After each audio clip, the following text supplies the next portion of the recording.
Hello everyone, welcome back to the channel. So we are here with a new unit. So in this unit it is supposed to be the public and civil service values and ethics in public administration.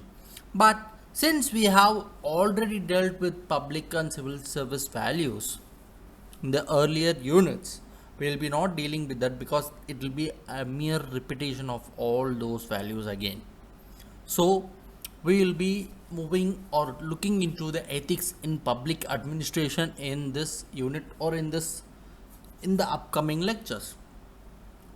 So, let's go into the lecture. In this lecture, we'll be dealing with the introduction to public administration, different components of administrative ethics, significance of ethics in administration, and finally, the factors determining the status of ethics in administration. So let's get into the topic. The introduction to the public administration. See, administrative ethics, see, as we all know, like administrative ethics, like managing something, okay, managing a group of people, managing a group of companies, that's called administration. Like dealing it with ethical principles brings in administrative ethics. See, it is described as a set of moral norms or requirements for those in the public administration which is aimed at the professional activity of attaining the commonwealth, that is a common goal, and also for the effective use of moral values. The moral values are very must in administrative ethics, otherwise the administration will be severely affected. We should know that administration, each and every administration, whether it is small, medium, large, extra large, no, everything needs to be done with ethical principles. Now, looking on to the components of administrative ethics, like we'll just list down these components because we have already dealt with these values or components in the earlier lectures, in the earlier units. Integrity, non-corruptness, secrecy, sincerity, loyalty towards the nation, fairness, neutrality, honesty, devotion, dedication to public service, impartiality, anonymity. We have dealt with these things in the earlier units and lectures. So kindly look into the earlier lectures and units if you have not gone through these values. Moving on to the significance of ethics in administration. Promotes public trust.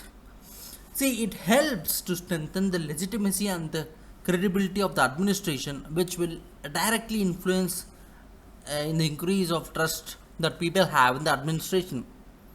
Like, let's bring it an example. Like, Pew Research Center says that only 17% of the Americans trust the government to do what is right, always or most of the time.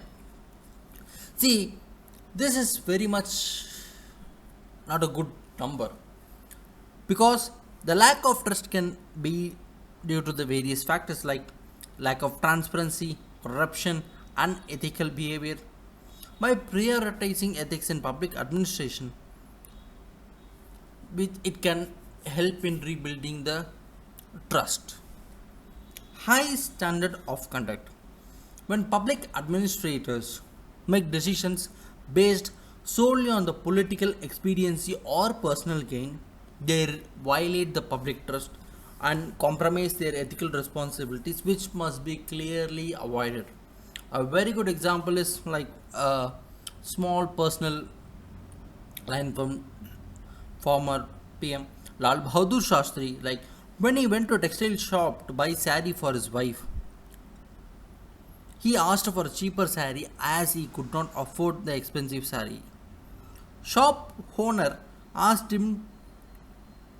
the workers to provide any sari as gift, but he refused to take because he had because Lal Bahadur Shastri had high moral conduct or high standard of conduct. Promote accountability and transparency. Public administrators have always held the responsibility to be transparent in their decision making process and also be held accountable for their actions. Like, that is something which we must all know about.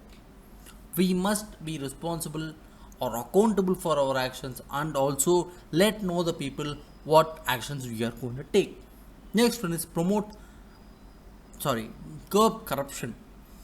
As public administrators increase the efficiency of the work and also break the nexus between the administration and the antisocial elements, the corruption rates come down. See, when we increase the efficiency of the work, like delivering the projects at the right time, delivering or mm, assigning tenders properly, these things when they happen correctly or properly, eventually people try and tend to break the nexus between the antisocial elements and the administrators, because of which the corruption rate will come down, making administration more effective. To make the governance into citizen centric and also making the administration more effective and efficient, ethics will help to that. Moving on to the factors determining the status of ethics in administration. Historical factors. See, unethical practices in government has been seen in India for a long time, because of which people have become quite tolerant towards corruption and administrative immorality. Like examples set up by top administrators, ministers, legislators, all play a vital role. A good example can be like corruption in Indian system has its roots in colonial rule, whereas on the other hand Japanese society has high ethical standards in public life. Next one is socio-cultural factors. See, the class of administration, like the people who rule us, that's very important. See, they emerge from the society itself, and they have their own personal values and behavior pattern, which might also reflect in the society when dealing with the society and larger area. So that's why people say that the family, education, religion all play a significant role in the ethics of an individual. A good example you can cite here is Protestant ethics. That is, like it's a part in the Christianity, like Protestant ethics. They focus mainly on hard work, which has helped several Christian societies to enhance their per capita productivity. Next one is legal judicial factors. A clear law with a clear stress on norms of fair conduct and honesty will distinguish the negative aspects of administration from the positive aspect. It should also be noted that an efficient and effective judiciary with fast track justice system will prove to be a roadblock to the immortality of the public affairs. Coming on to the next, political factors. The administrative system cannot stay immune to the levels of political mortality. Like, for example, criminalization of politics and politicization of the bureaucracy is the root cause for decline of ethical standards in administration, which must be clearly dealt with. Moving on to the next, the economic factors. Lower level of economic development, when accompanied with inequalities in the economic order, might create chaos in social classes and groups. So, hope you guys understood the introduction to the ethics in public administration, different components of administrative ethics, significance of ethics in administration, and finally the factors determining the status of ethics in administration. Thank you for watching the lecture, people, guys. Do continue watching these lectures, which will help you in GS4 ethics, and do like, share, and subscribe the channel.